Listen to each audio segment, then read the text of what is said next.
Now, already announced for 2025, we've got the new Scout 60s, which follow on from a major redesign of the full-fat Scout lineup from 2024. And the key thing is they get a smaller 999cc V-twin with 84 horsepower peak that can be limited down to 47 for A2 license holders. On top of that though, to make these bikes more accessible both in terms of the ride and ownership, they come in quite a bit cheaper as well. So the bobber of the 60 comes in at 11 grand and the classic at 11,695. And so that's basically a couple of grand less than the more powerful 1250 equivalents. Also announced a couple of months back, there's the 2025 Springfield Special Edition, which absolutely maximizes the heritage vibe with all the chrome and all that good stuff to celebrate this model signing off. So this is going to be the last iteration that will ever go on sale. Now at 25 grand, you know, for pretty much everyone, that's quite a lot of money. But you do get their punchy Thunderstroke 116 air-cooled engine, that classic Indian paint job, like I say, lashings of chrome all over the hardware,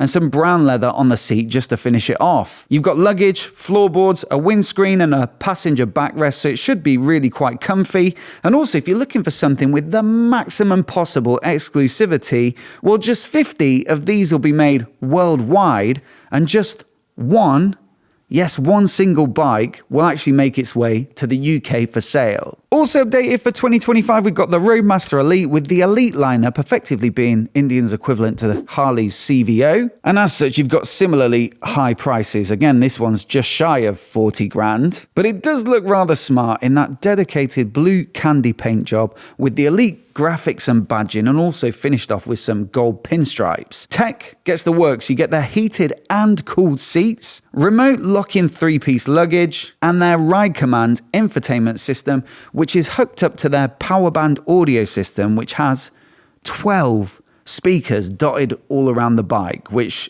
hopefully for most people should be enough. On top of all those bikes they've already announced though, today they made another announcement, and this one comes with the update of their liquid cooled Power Plus engine, which gets a boosting capacity from 108 cubic inches up to 112. So I think that's about 1.7 litres up to 1.8. This now means, being a Revy liquid cooled V-twin, that it can make 126 horsepower peak and also 181 newton meters of peak torque, which is pretty massive. I think it's the most out of any bike we've looked at so far. Perhaps most significantly though, they've rolled this engine out to 2 new bikes, because previously it was built for the Challenger, which is a sort of sporty bagger style bike. That was followed by the full touring spec Pursuit, but for 2025, both the Chieftain and the Roadmaster, which were previously powered by that air-cooled Thunderstroke, are now available with this liquid-cooled beast. So it marks a bit more of a modern direction for a couple of bikes that were still kind of largely leaning towards the traditional. And as you'd expect, that comes with a bunch of new tech, including